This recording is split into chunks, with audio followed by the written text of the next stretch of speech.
want to talk about the 48 Hours Doctrine. So for many people who have worked with me in the past know how I feel about 48 Hours. It is not just a real life murder show. It actually has deep organizational implications. So bear with me here as I go through this. In 48 Hours, it could be 2020, it could be Dateline, any of those shows, right? When a tragedy strikes and a murder happens, who do the police look at first? Usually the spouse.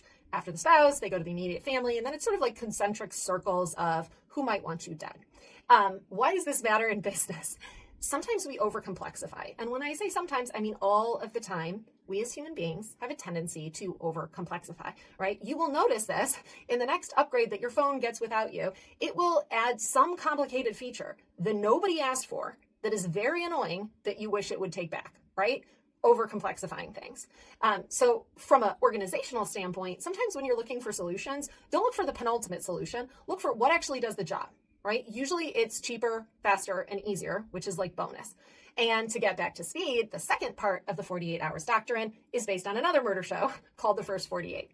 You all know why this happens. So statistically, if a murder isn't solved in the first 48 hours, the chances of it being solved go way, way, way down. Who knows how causational this is? I think most of the time it's just maybe the stupid murderers get caught in the first 2 days. That seems to be the way the show goes. But in any case, how does this matter organizationally? When you have a tight timeline that you're putting pressure on yourself for, you're far more likely to deliver something.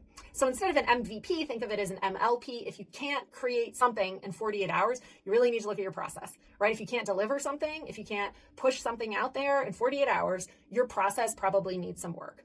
Why would you put artificial deadlines on yourself? To build velocity, right? In the age of AI, velocity matters, simplicity matters, and avoid overcomplicating things. That's so much harder than it sounds. Avoid overcomplicating things. When you're working with AI, you can challenge your bestie AI friend to keep it simple and help you talk it down and really decide what is it that brings value. Huge fan of Lean Six Sigma. For anyone who hasn't drunk the Kool-Aid yet, please go check out anything Lean Six Sigma. It's the best. Really think about what adds value and what eliminates waste. What adds value, what eliminates waste.